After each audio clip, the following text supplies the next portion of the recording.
Hi friends, സ്നേഹപൂർവ്വം ശ്യാമയുടെ പുതിയ റിവ്യൂയിലേക്ക് സ്വാഗതം. റൂമിൽ വിഷമിച്ചിരിക്കുന്ന ശ്യാമയുടെ അടുത്തേക്ക് ശ്യാമേ എന്ന് വിളിച്ചുകൊണ്ട് ഐശ്വര്യ വരെയാണ്. എന്തുപറ്റി, സുഖയില്ലേ? ശ്യാമ പറയും കുഴപ്പമൊന്നുമില്ല. കൃഷ്ണകുമാറിന്റെ സിനിമയില് പാടാൻ പറ്റില്ലെന്ന് പറഞ്ഞോ? സാർ ഇപ്പൊ എന്നെ വിളിച്ചിരുന്നോ? ശ്യാമയോട് ഒന്നുകൂടി ഒന്ന് ആലോചിക്കാൻ പറഞ്ഞു. ശ്യാമ അവിടുന്ന് കട്ടിലിന് എഴുന്നേറ്റിട്ട് പറയും ആലോചിക്കാനൊന്നുമില്ല, വേണ്ട. ഐശ്വര്യ പറയും ശ്യാമ നീ എന്തേ കാണിക്കുന്നത്? വിദേശങ്ങളിൽ അടക്കം ഉണ്ടായിരുന്ന എല്ലാ കച്ചേരികളും ക്യാൻസൽ ചെയ്തു. 4-5 വർഷമായിട്ട് ഒരു സ്റ്റേജ് പ്രോഗ്രാമും ചെയ്യാറില്ല. ആകെ ബാക്കിയുണ്ടായിരുന്നത് ചില പ്രധാനപ്പെട്ട സിനിമകളിൽ പാടുന്നതാ. അതും കൂടെ വേണ്ടെന്ന് വെച്ചാ ഈ സെലിബ്രിറ്റി സ്റ്റാറ്റസ് ഇല്ലാണ്ടാവാൻ അധിക സമയമൊന്നും വേണ്ട. അത് കഴിഞ്ഞാൽ എങ്ങോട്ട് ഓടി ഒളിക്കാനാ തീരുമാനിച്ചിരിക്കുന്നത്? ശ്യാമയ്ക്കും ഒളിക്കാതെ പിന്നെ ഞാൻ എന്താ ചെയ്യേണ്ടത്? സെലിബ്രിറ്റി സ്റ്റാറ്റസ് ഒന്ന് കരയാൻ പറ്റില്ല, അല്പസമയം ഒന്ന് മനസ്സമാധാനത്തോടു കൂടി ഇരിക്കാൻ പറ്റില്ല. എനിക്ക് വേണ്ട അങ്ങനെ ഒരു പൊസിഷനും. ഐശ്വര്യ പറയും ശ്യാമ എത്രയോ പേര് കൊതിക്കുന്ന പൊസിഷനാ അത്. അപ്പോഴും ശ്യാമ പറയും എനിക്ക് വേണ്ട, എനിക്ക് എന്റെ കുഞ്ഞിനെ കാത്തിരിക്കുന്ന അമ്മയായാൽ മതി. അവൾക്ക് വേണ്ടി കരയാനുള്ള സ്വാതന്ത്ര്യം മതി. അവളെ കണ്ടുപിടിക്കാൻ ആൾക്കാരെ ഏർപ്പാടാക്കിയിട്ടുണ്ടെന്ന് എത്ര തവണ പറഞ്ഞു? അതിന്റെ പേരില് എത്ര പേർക്ക് ചെക്ക് ഒപ്പിട്ട് കൊടുത്തു? ആരെങ്കിലും കണ്ടുപിടിച്ചോ? ഐശ്വര്യ പറയും ഇക്കാര്യത്തിൽ ശ്യാമ എന്നെ കുറ്റപ്പെടുത്തണ്ട, ചെയ്യാവുന്നതൊക്കെ ചെയ്തു, ദാ ഇപ്പോഴും ചെയ്തോണ്ടിരിക്കുക. ശ്യാമ പ്ലീസ്. എന്നെങ്കിലും ആ മോള് ശ്യാമയുടെ അടുത്തേക്ക് തിരിച്ചെത്തുമ്പോ അവളുടെ അമ്മ ലോകം ആരാധിക്കുന്ന അമ്മ തന്നെ ആയിരിക്കണം. അതായിരിക്കണം ആ കുഞ്ഞിനുണ്ടാവുന്ന ഏറ്റവും വലിയ അഭിമാനം. അതിനുവേണ്ടിയെങ്കിലും കമ്മിറ്റ് ചെയ്ത പ്രോഗ്രാം ഒന്നും മാറരുത് എന്നൊക്കെ ഇങ്ങനെ പറഞ്ഞ് ശ്യാമയുടെ മനസ്സ് മാറ്റാൻ നോക്കാണ് ഐശ്വര്യ. ശ്യാമ ഇങ്ങനെ തളർന്ന് വീണ്ടും ഇരിക്കുക. അപ്പൊ ഐശ്വര്യ റൂമിൽ നിന്ന് പുറത്തു പോയതിനു ശേഷം പതിയെ നോക്കിയിട്ട് പറയും ആ കുഞ്ഞിനെ നിനക്ക് വേണ്ടി ആരും കണ്ടുപിടിക്കില്ല. ആ കുഞ്ഞിന്റെ മുന്നിലേക്ക് നീ ഒരിക്കലും എത്തേയില്ല എന്നൊക്കെ ഇങ്ങനെ മനസ്സിൽ വിചാരിച്ചിട്ട് ഐശ്വര്യ പോകുന്നത്. ശ്യാമ സങ്കടത്തോടു കൂടി അവിടെ ഇരുന്ന് കരയാണ്. ഇതേ സമയം രാധികയും അവിടെ വീട്ടിലിങ്ങനെ സങ്കടത്തിൽ കരഞ്ഞുകൊണ്ടിരിക്കുക. അമ്മയെ പോലെ തന്നെ കൃഷ്ണഭക്തിയാണ് രാധികയും. ഒരു കൃഷ്ണന്റെ കുഞ്ഞു വിഗ്രഹം കയ്യിലുണ്ട്. കൃഷ്ണ ആരോരും ഇല്ലാതായിരുന്ന എനിക്ക് അഭയം തന്ന കുടുംബാണ്. അനാഥയായ എനിക്ക് അച്ഛനും അമ്മയും ആയവരാണ് അവര്. അവർക്കൊരു വേദനയും കൊടുക്കല്ലേ. എല്ലാ വേദനയും ഞാൻ സഹിച്ചോളാം. എന്റെ അമ്മയ്ക്കും അച്ഛനും മനസ്സമാധാനം കൊടുക്കണേ എന്നൊക്കെ ഇങ്ങനെ പറഞ്ഞ് സങ്കടത്തിൽ കരയാണ് ചെയ്യുന്നത്. അതിനുശേഷം പിന്നീട് കാണിക്കുന്നത് രാത്രി വരുൺ തന്റെ പുതിയ വീട്ടിലേക്ക് ചെല്ലുകയാണ്. ഡ്രൈവറുടെ അടുത്ത് പറയും എടാ നീ ആദ്യം ചെല്ലേ, ഒരു സർപ്രൈസ് കൊടുക്കാം. ഇതേ സമയം വണ്ടി വരുന്ന ശബ്ദം കേട്ട് അമ്മ പുറത്തേക്ക് ഓടി വരിക. ഡ്രൈവറോടൊക്കെ നീ എന്താ തനിച്ചു വന്നേ? വരുൺ എവിടെ? അത് പിന്നെ എയർപോർട്ട് മുഴുവനും ഞാൻ തെരഞ്ഞു, പക്ഷെ വരുണിനെ കണ്ടില്ല. ഇനി വരുന്ന ദിവസം മാറ്റിയിട്ടുണ്ടാവോ? ഈശ്വരാ, അങ്ങനെ എന്തെങ്കിലും മാറ്റം ഉണ്ടാവുകയാണെങ്കിൽ അവൻ വിളിച്ചു പറയേണ്ടതാണല്ലോ എന്നൊക്കെ ഇങ്ങനെ അമ്മ പറയുന്ന നിൽക്കുമ്പോ വരുൺ അവിടെ സിറ്റ് ഔട്ടിൽ നിന്ന് ഇങ്ങനെ ചിരിക്കണേ. ഇതേ സമയം ഡ്രൈവർ അമ്മയോട് ഇങ്ങനെ വരുൺ അവിടെ പുറത്തുണ്ടെന്നുള്ളത് കൈകൊണ്ട് കാണിച്ചു കൊടുക്കണേ. അങ്ങനെ അമ്മ പറയും വരവ് മാറ്റിയിട്ടുണ്ടെങ്കിൽ ഞാൻ അവനെ വെറുതെ വിടാൻ പോകുന്നില്ല എന്ന് പറഞ്ഞ് കൈയോടെ വരുണിനെ പോയി പൊക്കാണ്. എന്നെ പറ്റിക്കാന്ന് വിചാരിച്ച നീ എന്ന് വെച്ച് ചെവിയിട്ട് പിടിക്കണേ. വരുൺ പറയും ഇവൻ പറഞ്ഞു തന്നതാ, അല്ലാണ്ട് അമ്മയ്ക്ക് പിടുത്തം കിട്ടുമൊന്നുമില്ല. അങ്ങനെ അവരിങ്ങനെ അമ്മയും മോനും സ്നേഹപ്രകടനത്തിലാ. അപ്പോഴേക്കും എത്തിയോ എന്ന് ചോദിച്ച് അച്ഛൻ അങ്ങോട്ട് വരിക. യാത്രയൊക്കെ സുഖമായിരുന്നോടാ? Yes dad. അതേക്കുന്ന അമ്മയ്ക്കുണ്ടാടോ? സുഖമായിരുന്നു അച്ഛാ. നീ വല്ലാതെ ക്ഷീണിച്ചു പോയെന്ന് അമ്മ പറഞ്ഞില്ലേ? വരുൺ പറയും അതിനുള്ള സമയം തുടങ്ങിയിട്ടില്ല. അപ്പോഴേക്കും അമ്മ പറയും ഞാൻ അങ്ങനെയൊന്നും പറയില്ല, എന്റെ മോന് ക്ഷീണമൊന്നുമില്ല. അച്ഛൻ പറയും ദൂരദേശത്തുനിന്ന് മകൻ വരുമ്പോ നീ ക്ഷീണിച്ചില്ലേ, തലയിൽ എണ്ണ തേക്കാറില്ലേ എന്നൊക്കെ ചോദിക്കാതെയുള്ള ആദ്യത്തെ അമ്മപ്പട്ടം പത്മിനിക്കിരിക്കട്ടെ. അപ്പൊ അമ്മയും മോനും ഇങ്ങനെ കെട്ടിപ്പിടിച്ച് ചിരിക്കുക. അപ്പോഴേക്കും വരുൺ എന്ന് വിളിച്ച് കൽപ്പന ആരതിയായിട്ട് അങ്ങോട്ട് വരിക. ഏട്ടത്തി എന്തൊക്കെയുണ്ട് വിശേഷം? കൽപ്പന പറയും ഇവിടെ എല്ലാം പഴയതുപോലെ തന്നെ, ഒരു മാറ്റവും ഇല്ല, ഇനി വേണം മാറാൻ. അമ്മ പറയും ഇങ്ങതാ എന്ന് പറഞ്ഞ ആരതി വാങ്ങിച്ച് വരുണിനെ ആരതി ഒഴിയണേ. എന്നിട്ടത് കൽപ്പനയ്ക്ക് കൊടുക്കുമ്പോ അതും കൊണ്ടുപോവാ. അപ്പോഴേക്കും സൂര്യ അങ്ങോട്ട് വരും. ഏട്ടാ എന്ന് പറഞ്ഞ അടുത്തേക്ക് ഓടിച്ചില്ല. I really miss you. എപ്പോഴെങ്കിലും തനിച്ചായി പോകുമ്പോഴേ ഞാൻ ഏട്ടനെ കുറിച്ചാറും ചിന്തിക്കാറ്. അപ്പൊ ഏട്ടൻ പറയും ഞാൻ എപ്പോഴും നിന്നെ കുറിച്ച് ആലോചിക്കാറുണ്ട്. ഞാൻ എപ്പോഴും തനിച്ചാടാ. അത് കേൾക്കുമ്പോ അവിടെ എല്ലാവരുടെ മുഖത്തും ഒരു ഭാവം വ്യത്യാസം വരികയാണേ. വരുൺ പറയും തനിച്ചോ? ആരും അറിഞ്ഞു? സമയം കിട്ടുമ്പോഴൊക്കെ ഞാൻ വീഡിയോ കോളിൽ വരുന്ന വിളിക്കാറില്ലേ? പിന്നെ ഇവിടെയാണെങ്കിൽ എന്തിനും ഏതിനും എത്ര പേരാ, എന്നിട്ട് തനിച്ചാണെന്നോ? ഇനി ഏട്ടൻ പറയും എടാ വരുണേ എന്നെ ഒന്ന് തനിച്ചിരിക്കാൻ സമ്മതിക്കുവോന്ന് നോക്കിക്കോ, ഞാൻ കാണിച്ചു തരാം. അപ്പോഴേക്കും വരുണിന്റെ ഇളയച്ചനും ഫാമിലി അങ്ങോട്ട് വരികയാണ്. അങ്ങനെ അവരോടും സംസാരിക്ക. അങ്ങനെ സൂര്യയ്ക്കും എടാ വരുണേ കഴിഞ്ഞ പ്രാവശ്യം ലീവ് എടുത്ത് വന്നിട്ട് ലീവ് കഴിയും മുമ്പേ നീ പോയി. ഇപ്രാവശ്യം എന്താ പരിപാടി? ഇത്തവണ അമ്മയുടെ കരച്ചിൽ പ്രമാണിച്ച് 20 days എന്തായാലും ഞാൻ ഉണ്ടാവും. കൽപ്പന പറയും അങ്ങനെയാണെങ്കിൽ അമ്മയ്ക്ക് ഒന്നുകൂടെ നീട്ടി കരയായിരുന്നു. അങ്ങനെയാണെങ്കിൽ കുറച്ചു കാലം കൂടെ വരുൺ ഇവിടെ ഉണ്ടാവേനെ. ഇത് കേട്ട് എല്ലാരും കൂടെ ഇങ്ങനെ ചിരിക്കുക. വരുൺ ചോദിക്കും അല്ല എവിടെ ഏറ്റവും പ്രധാനപ്പെട്ട ആള്? The queen of Kanimangalam. Surya പറയും അകത്തുണ്ട്, കാത്തിരിക്കായിരിക്കും നിന്നെ.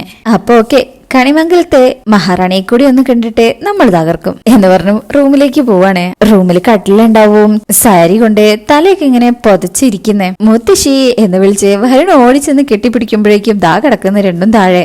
കാര്യം അത് മുത്തശ്ശിയല്ല, ഒരു ടെഡി ബിയർ ആയിരുന്നു. ഇതെന്താ എന്ന് പറഞ്ഞു വരണ നിൽക്കുമ്പോഴേക്കും കളിയാക്കി ചിരിച്ച് മുത്തശ്ശി അങ്ങോട്ട് വരിക. എന്താ മുത്തശ്ശി ഇത്? മുത്തശ്ശി അറിയും എല്ലാ തവണയും നീയല്ലേ എനിക്ക് സർപ്രൈസ് തരുന്നത്, ഇത്തവണ ഞാൻ തിരിച്ചൊന്ന് തരാന്ന് കരുതി. ഓ എന്നാ നോക്കിയും കണ്ട് കൈയൊന്ന് പിടിച്ചേ എന്ന് പറഞ്ഞ് കൈ കൊടുത്ത് അവിടുന്ന് എഴുന്നേൽക്ക.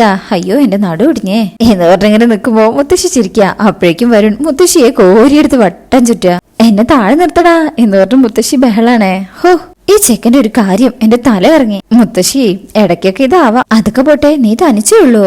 വരുൺ ചോദിക്കും.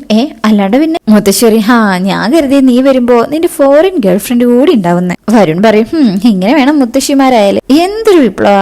പിന്നെ ഗേൾഫ്രണ്ടിന്റെ കാര്യം അവളെ ഞാൻ തിരഞ്ഞില്ലെന്ന് പറയണ്ട, പക്ഷേ മുത്തശ്ശിയുടെ അഴകുള്ള ഒരാളെ ഞാൻ അവിടെ ഒന്നും കണ്ടില്ല എന്ന് പറഞ്ഞു മുത്തശ്ശിയുടെ തോളിൽ കയറുക. മുത്തശ്ശി പറയും, പുകഴ്ത്താൻ നിന്നെ കഴിഞ്ഞിട്ടേ വേറെ ആളുള്ളൂ. സത്യം ഈ പ്രായത്തിലും കണ്ടില്ലേ മുത്തശ്ശി അങ്ങനെ ചൊക്കച്ചൊക്കാന്ന് പറഞ്ഞ് കണിമംഗലത്തെ മഹാറാണിയായിരിക്കുന്നു. ഞാൻ തെരഞ്ഞെടുക്കുമ്പോ അങ്ങനെ ഒരാളെ തെരഞ്ഞെടുക്കണ്ടേ? മുത്തശ്ശി പറയും, അങ്ങനെ ഒരാള് വരും. അല്ലെങ്കിൽ ഈ ഇഷ്ടം എന്ന് പറയുന്നതേ കരുതി കൂട്ടി ഉണ്ടാവേണ്ട ഒന്നല്ല, അതിങ്ങനെ തനിയെ തനിയെ പൊട്ടി മുളച്ചുണ്ടാവണം. വരുൺ പറയും, എന്ന് പറഞ്ഞാൽ മുത്തശ്ശിനും മുത്തശ്ശിക്കും ഉണ്ടായതുപോലെ. മുത്തശ്ശിക്ക് അങ്ങ് നാണം വരും. വരുൺ പറയും, പഴയ ലവ് സ്റ്റോറിയൊക്കെ എനിക്ക് അറിയാട്ടോ. മുത്തശ്ശി പറയും, ഒന്ന് പോടാ, എന്നിട്ട് പറ നിന്റെ വിശേഷങ്ങള്. അപ്പോഴേക്ക് വരുൺ കട്ടില് തിരിഞ്ഞു തിരിഞ്ഞ് മുത്തശ്ശിയുടെ മടിയിൽ തലയെ തീച്ചിട്ടുണ്ട്. അങ്ങനെ പറയണേ, ഈ ലോകത്ത് എവിടെയാണെങ്കിലും മുത്തശ്ശിയുടെ മടിയിൽ കിടക്കുമ്പോ കിട്ടുന്നൊരു സുഖം ഉണ്ടല്ലോ, അതിന് പകരം വെക്കാൻ വേറെ ഒന്നുമില്ല എന്ന് പറഞ്ഞ ഓരോ വിശേഷങ്ങളും പറഞ്ഞ് മുത്തശ്ശിയുടെ മടിയിൽ കിടക്കാം.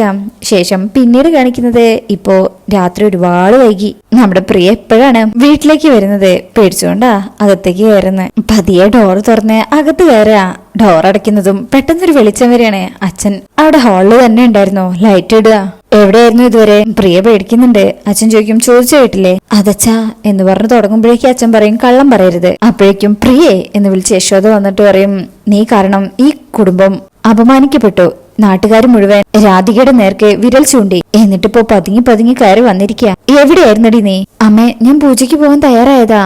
അപ്പോഴേക്കും അങ്ങോട്ട് രാധിക വരുന്നുണ്ട്. അങ്ങനെ പ്രിയ പറയും, ഞാൻ പൂജ ചെയ്യാൻ തയ്യാറായതാ, പക്ഷെ അപ്പോഴേക്ക് ചേച്ചി പറഞ്ഞു ചേച്ചി ചെയ്തോളാന്ന്. ഇത് കേൾക്കുന്ന രാധിക അങ്ങ് ഞെട്ടാ. പറഞ്ഞു തീരുമ്പോഴായിരിക്കും ചേച്ചി അപ്പുറത്തെ പ്രിയ കാണുന്നത്. പ്രിയേ എന്നിങ്ങനെ ഞെട്ടല് രാധിക വിളിക്കാ. രാധിക കണ്ടപ്പോ ഒന്ന് ഞെട്ടിയെങ്കിലും മൈൻഡ് ചെയ്യുന്നില്ല. പിന്നെ ചേച്ചിയുടെ ആഗ്രഹമല്ലേ, അത് നടക്കട്ടെ എന്ന് ഞാനും കരുതി. പിന്നെ ഇവിടെ ഇരുന്ന് ബോറടിച്ചപ്പോ ഞാൻ ഫ്രണ്ട്സിന്റെ അടുത്തേക്ക് പോയതാ. എനിക്ക് അവരുടെ കയ്യിൽ നിന്നൊരു നോട്ട് വാങ്ങിക്കാണ്ടായിരുന്നു. അപ്പോഴേക്കും മുത്തശ്ശി അങ്ങോട്ട് വന്നിട്ടുണ്ട്. കേട്ടില്ലേ ദേവാ, നീ ഉണ്ടായ സകല പ്രശ്നങ്ങൾക്കും കാരണം ആരാണെന്ന് മനസ്സിലായില്ലേ നിനക്ക്? നീ നോക്കിക്കോ, ഈ കുടുംബം ഇവളെ കൊണ്ടില്ലാണ്ടാവും. മോളാത്തേക്ക് ചെല്ല് എന്ന് പറഞ്ഞ പ്രിയനെ പറഞ്ഞയക്കാണ്. രാധിക ഇങ്ങനെ ദയനീയായി നോക്കുന്നുണ്ട്. മുത്തശ്ശി ഇവിടെ വാടി എന്ന് പറഞ്ഞ് രാധികയെ വിളിക്ക. നീ എന്താടി മനസ്സിൽ ഉറപ്പിച്ച് തീരുമാനിച്ചിരിക്കുന്നത്? എന്നാ ഈ കുടുംബത്തിന് നീ തിരിയിടുന്നത് എന്ന് ദേഷ്യത്തിൽ ചോദിച്ചുകൊണ്ട് മുത്തശ്ശി അവിടുന്ന് പോവാ. രാധിക അച്ഛന്റെയും അമ്മയുടെയും മുഖത്തേക്ക് നോക്കുന്നുണ്ടെങ്കിലും അവരും ഒന്നും പറയാണ്ട് അവിടുന്ന് പോവാ. ഇത് രാധയെ ഒരുപാട് വേദനിപ്പിക്കുക. അങ്ങനെ ശേഷം പ്രിയയുടെ റൂമിലേക്ക് ചെന്നിട്ട് രാധികയ്ക്കും, നിനക്ക് മറ്റെന്തെങ്കിലും കാരണം പറയായിരുന്നില്ലേ? നിനക്ക് പകരം ഞാൻ പൂജ ചെയ്തതുകൊണ്ട് പൂജ മുടങ്ങി. അച്ഛനെ അമ്പല കമ്മിറ്റിക്കാര് വിലക്കി. ഇപ്പൊ ഞാൻ മാത്രം കുറ്റക്കാരിയല്ലേ? പ്രിയയ്ക്കും, അല്ല ചേച്ചി എന്തിനാ പൂജ ചെയ്യാൻ പോയത്? ഞാൻ സമയത്ത് എത്തിയിട്ടില്ലായിരുന്നെങ്കിൽ പൂജ ചെയ്യണ്ടായിരുന്നല്ലോ. മുടങ്ങട്ടെ, ആർക്കാൽ നഷ്ടം? ചേച്ചിക്കിപ്പോ പൂജ മുടക്കിയതും നാട്ടുകാരെ അച്ഛനെ വിലക്കിയതൊന്നുമല്ല പ്രശ്നം, നാട്ടുകാർക്കിടയിലെ സ്വന്തം പേര് നഷ്ടപ്പെട്ടതില്ല. ഇനിയിപ്പൊ എന്തെങ്കിലും ഒരു കാര്യത്തിന് എനിക്ക് പുറത്തിറങ്ങാൻ പറ്റുമോ? എന്റെ നഷ്ടം എത്രയാണെന്നാ വിചാരിച്ചിരിക്കുന്നേ? എടി, നീ എന്നെ കുറ്റപ്പെടുത്താണോ? പ്രിയ പറയും, ചിലപ്പോ ചില കുറ്റമൊക്കെ കേൾക്കേണ്ടി വരും, അത്രയ്ക്കുള്ള അർഹതയല്ലേ ഉള്ളൂ. ഇങ്ങനെയൊക്കെ പറഞ്ഞു നിൽക്കുമ്പോ രാധയ്ക്ക് ഒരുപാട് സങ്കടാവും. ആ മനസ്സൊന്നുകൂടെ വേദനിക്കുക. അതെ, അത്രയ്ക്കുള്ള അർഹതയേ ഉള്ളൂ. നിന്റെ മനസ്സിലതുണ്ടെന്ന് എനിക്കിപ്പോ മനസ്സിലായി എന്ന് പറഞ്ഞ് വല്ലാത്തൊരു ശ്വാസം മുട്ടുന്ന വേദനയിലാ രാധിക കരഞ്ഞോണ്ട് അവിടുന്ന് പോകുന്നേ. പ്രിയങ്കി ഇതൊന്നും കാര്യക്കാണ്ടിരിക്കാം. ശേഷം പിന്നീട് കാണിക്കുന്നത് അവിടെ കണിമംഗലം തറവാട്ടിലാണ്. വരുൺ കാര്യട്ടെന്തോ തരയെ അലമാരയില്. ശേഷം ബിജു എന്നിങ്ങനെ വിളിക്കുമ്പോഴേക്കും എന്താ വരുൺ വിളിച്ചത് എന്ന് ചോദിച്ച് കൽപ്പന വരിക. ഏട്ടത്തെ ഞാൻ ബിജുവിനെ വിളിച്ചത്. ആയിക്കോട്ടെ, പക്ഷെ കാര്യം എന്താന്ന് പറഞ്ഞാ ഞാൻ ചെയ്തുതരാലോ. വരുൺ പറയും, അയ്യേ അത് വേണ്ട, ബിജു ഇവിടുത്തെ ജോലിക്കാരനാ. ബിജു ചെയ്യേണ്ട കാര്യങ്ങൾ എങ്ങനെയാ ഏട്ടത്തി ചെയ്യുന്നേ? അതിപ്പോ നിനക്ക് ചെയ്യേണ്ട ഒരു കാര്യല്ലേ, അത് ചെയ്തു തരുന്നതിൽ എനിക്ക് സന്തോഷമേ ഉള്ളൂ. സോറി എടുത്തി, ഞാൻ ഇവിടെ ഒരു സാധനം വെച്ചിരുന്നു, അത് മിസ്സിംഗ് ആ. അത് ബിജുവിനെ അറിയാം, അതാ അവനെ വിളിച്ചത്. ഞാൻ നോക്കാന്നേ എന്ന് പറഞ്ഞ് കൽപ്പന നോക്കാൻ പോകുമ്പോഴേക്കും വരുൺ പറയും, വേണ്ട ഞാൻ നോക്കിയെടുത്തോളാം. നീ എന്തിനാ എന്നോട് ഇത്രയ്ക്ക് അകലം കാണിക്കുന്നേ? അകലം കാണിച്ചെന്നോ? അതും ഏട്ടത്തിയോടോ? എന്റെ ഏട്ടത്തി കണിമംഗലം കുടുംബത്തിലും എന്റെ മനസ്സിലും ഏട്ടത്തിക്ക് യുവറാണിയുടെ സ്ഥാനാ. യുവറാണി പേരുകൊള്ളാം. അപ്പൊ ഏട്ടൻ യുവരാജാവ്. ഏട്ടൻ ഇരിക്കുന്ന സിംഹാസനത്തെ കുറിച്ച് ഇത്രയും നല്ലത് പറയാൻ ഒരനുജനെ പറ്റൂ. അല്ലേട്ടത്തി ഞാൻ പറഞ്ഞത്. കൽപ്പന പറയും, അത് വിട്. അല്ല വരുൺ, സൗകര്യം പോലെ നിന്നോടൊരു കാര്യം ചോദിക്കണമെന്ന് കരുതിയിരിക്കായിരുന്നു. ഇത്രയും കാലം വിദേശത്ത് ചിലവഴിച്ചിട്ടും നിന്റെ ചിന്താഗതി ഒട്ടും മാറിയില്ലേ? ഇത് ആരുടെ ഐഡിയ? ഈ ഒരു പട്ടിക്കാട്ടുന്ന പെണ്ണ് കേട്ടാൻ വരുൺ ചോദിക്കും, എന്താ? കൽപ്പന പറയും, മനസ്സിലായില്ലേ? ഇല്ല. ഈ നാട്ടിൽ നിന്ന് തന്നെ നിനക്ക് വിവാഹം കഴിക്കാൻ ഒരു പെൺകുട്ടിയെ വേണമെന്ന് പറഞ്ഞത് നീയാണോ അതോ അച്ഛനും അമ്മയും മുത്തശ്ശിയാണോ? വരുൺ പറയും, എന്റെ പൊന്നേട്ടത്തി, ഇങ്ങനെ ഒരു കാര്യം ഏട്ടത്തി ചോദിക്കുമ്പോഴാ ഞാൻ അറിയുന്നത് തന്നെ. ഓ, അപ്പൊ നീ അതറിഞ്ഞിട്ടില്ല അല്ലേ? എന്നാ അറിഞ്ഞോ? സിറ്റിയിൽ നിന്ന് നമ്മൾ താൽക്കാലികമായി ഈ വീട്ടിലേക്ക് താമസം മാറിയതേ നിന്റെ വിവാഹം നടത്താൻ വേണ്ടിയാ. താമസിക്കാതെ അച്ഛനും അമ്മയും മുത്തശ്ശിയും ചേർന്ന് ഒരാളെ കണ്ടുപിടിക്കും എന്നൊക്കെ ഇങ്ങനെ അവിടെ സംസാരിച്ചുകൊണ്ടിരിക്കുക. ഇതേ സമയം വരുണിന്റെ അമ്മ അച്ഛന് മെഡിസിൻ എടുത്തു കൊടുക്കുക. പത്മിനി പറയും, നമ്മുടെ തീരുമാനം അറിയുമ്പോ വരുൺ എന്തെങ്കിലും എതിർപ്പ് പറയോ? അച്ഛൻ പറയും, എതിർപ്പ് പറഞ്ഞാൽ അതിന്റെ തെറ്റും ശരിയും പറഞ്ഞു മനസ്സിലാക്കി കൊടുക്കുക എന്നുള്ളത് അച്ഛനമ്മമാരുടെ കടമയല്ലേ എന്നൊക്കെ ഇങ്ങനെ പറയണം അവിടെ. ഇതേ സമയം വരുണിന്റെ അടുത്ത് കൽപ്പന പറയും, നിനക്ക് നല്ലൊരു മോഡേൺ പെൺകുട്ടിയെ ഞാൻ കണ്ടെത്തി തരാം. ഏട്ടത്തെയും വിവാഹത്തെ കുറിച്ച് ഞാൻ സീരിയസ് ആയി ചിന്തിച്ചിട്ടില്ല എന്നുള്ളത് സത്യം തന്നെയാണ്. പക്ഷെ ഇത്രയും ഡീറ്റെയിൽ ആയിട്ട് ഏട്ടത്തി എന്നോട് സംസാരിച്ച നിലയ്ക്ക് 1-2 കാര്യങ്ങൾ ഞാൻ അങ്ങോട്ട് പറയാം. ഒന്നാമതായി, ഈ നാടൊരു പട്ടിക്കാടാണെന്ന് ഏട്ടത്തി പറഞ്ഞില്ലേ? കൽപ്പന പറയും, ആ. വരുൺ പറയും, ഇതേ അച്ഛൻ ജനിച്ച് ജീവിച്ചിട്ടുള്ള നാടാ. വെറുതെ ഒന്ന് പുറത്തേക്ക് ഇറങ്ങിയാൽ കൂടി കണിമംഗലത്തെ പരമേശ്വരൻ എന്ന മനുഷ്യന്റെ പേരില് നമുക്ക് ബഹുമാനം കിട്ടുന്ന നാടാ. അതെങ്ങനെയാ പട്ടിക്കാടാവുന്നത്? ഇങ്ങനെയൊക്കെ കേൾക്കുമ്പോ കൽപ്പനയ്ക്ക് അത്രയ്ക്കങ്ങ് ഇഷ്ടപ്പെടുന്നില്ല. ചീറ്റിപ്പോയി ഇപ്പൊ പറഞ്ഞതെല്ലാം. ഇതേ സമയം അവിടെ പുറത്ത് അച്ഛൻ അമ്മയുടെ അടുത്ത് പറയണേ, അവൻ നല്ലവനാ, ഒരു ദൂഷ്യവും ഇല്ല. പക്ഷെ നാട്ടിൽ വന്ന് ബിസിനസ്സുകളൊക്കെ നോക്കി നടത്താൻ പറഞ്ഞ അത് കേൾക്കില്ല. പകരം ചെയ്യുന്നതോ ഫോട്ടോഗ്രാഫിയുടെ പേര് പറഞ്ഞ് ലോകമായ ലോകമെല്ലാം ചുറ്റിക്കറങ്ങ. അതൊരു നല്ല ജീവിതം അല്ലല്ലോ.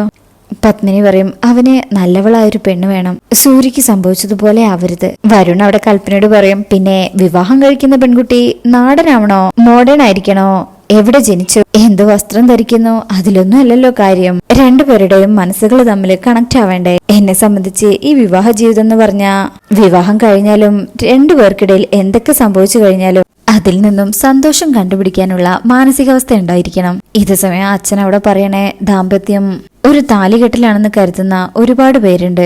പക്ഷെ യാഥാർത്ഥ്യം അതല്ല. രണ്ട് മനസ്സുകളെ തമ്മിൽ കൂട്ടിക്കെട്ടുന്നു എന്നുള്ളതാണ്. അവിടെ ഒരാൾ തളർന്നു വീണുപോയ അടുത്തയാൾ അയാളുടെ കൈയും കാലും ആവണം. ഒരാളുടെ കാഴ്ച മങ്ങിയാൽ മറ്റേയാൾ അയാളുടെ കാഴ്ചയാവണം. നമ്മുടെ ഭാഗ്യദോഷം. തളർന്നു പോയ മകന് ഒന്നിനും പകരക്കാരിയാവാൻ കൽപ്പന തയ്യാറല്ല. അങ്ങനെ ഇവിടെ വരുൺ കൽപ്പനയോട് പറയും, നമ്മുടെ അച്ഛനും അമ്മയും കണ്ടില്ലേ എന്ത് രസകരമായിട്ടാ അവർ ഈ പ്രായം പോലും ആസ്വദിക്കുന്നത്. Just like that. കൽപ്പനയ്ക്ക് ഇതൊന്നും ഇഷ്ടപ്പെട്ടിട്ടില്ല. പെട്ടുപോവണ്ട, ഞാനൊരു മുന്നറിയിപ്പ് തന്നേ ഉള്ളൂ, നിന്നോട് അത്രയ്ക്ക് താല്പര്യമുള്ളതുകൊണ്ടാ എന്ന് പറഞ്ഞ് കൽപ്പന പോവാ. വരുൺ ആലോചിക്കുന്നത് അച്ഛനും അമ്മയും എന്തിനുള്ള പുറപ്പാടാണോ എന്തോ. ഇതേ സമയം വരുണിന്റെ അച്ഛന്റെ അടുത്ത് അമ്മ പറയണേ, വരുൺ വിവാഹം കഴിച്ചുകൊണ്ട് വരുന്ന പെൺകുട്ടി എല്ലാവർക്കും പ്രിയപ്പെട്ടവളാവണം. പണവും പ്രതാപവും അല്ല, സ്വഭാവം മാത്രം നോക്കിയാൽ മതി. അത് കേൾക്കുമ്പോ അച്ഛനും അത് നല്ലതെന്നുള്ള രീതിയിലിരിക്കുക. ശേഷം പിന്നീട് കാണിക്കുന്നത് നമ്മുടെ രാധിക മറ്റൊരു ദിവസം ക്ഷേത്രത്തിലേക്ക് വന്നിരിക്കണേ. എന്നാലും ഉള്ളിലേക്ക് കയറുന്നില്ല. വല്ലാത്തൊരു വിഷമം. മുത്തശ്ശിയുടെ കയ്യിൽ നിന്ന് കഴിഞ്ഞ ദിവസം അടി കിട്ടിയതൊക്കെ ആലോചിക്കുക. എന്നിട്ട് അവിടെ നിന്ന് പ്രാർത്ഥിക്കുമ്പോ ഒരു കുട്ടി വന്നിട്ട് വയ്ക്കും, ചേച്ചി അകത്തേക്ക് കയറുന്നില്ലേ? രാധിക സങ്കടത്തിൽ പറയും, ഇല്ലടാ, എന്നെ ഇനി അതിനെ അനുവദിക്കുന്നു തോന്നില്ലടാ. അപ്പൊ ചേച്ചിയുടെ അച്ഛന്റെ ജോലിയും പോവോ? രാധിക പറയും, അതും അറിഞ്ഞൂടാ. എന്നെ ശിക്ഷിച്ചോട്ടെ, എന്റെ അച്ഛനെ ശിക്ഷിക്കാതിരുന്നാ മതി. ഇവിടെ നിന്ന് എന്നേക്കുമായിട്ട് ഇറക്കി വിട്ടാൽ അച്ഛനത് താങ്ങാൻ കഴിയില്ല. ചേച്ചി അമ്പാടിമലയെ കുറിച്ച് കേട്ടിട്ടില്ലേ? അമ്പാടിമല നമ്മുടെ കൃഷ്ണ ഭഗവാൻ ആദ്യം അവിടെ ആയിരുന്നു എന്നല്ലേ പറയുന്നത്? രാധിക അതേന്ന് പറയുമ്പോ ആ കുട്ടി പറയും, അവിടെയുള്ള കൃഷ്ണന്റെ ചെറിയ വിഗ്രഹത്തിന്റെ അടുത്ത് പോയി തിരി കത്തിച്ച് കണ്ണനെ മനസ്സിൽ വിചാരിച്ച് പ്രാർത്ഥിച്ചാലേ എന്താഗ്രഹിച്ചാലും നടക്കുന്ന അമ്മ പറഞ്ഞിട്ടുള്ളത്. ആ, അത് സത്യ.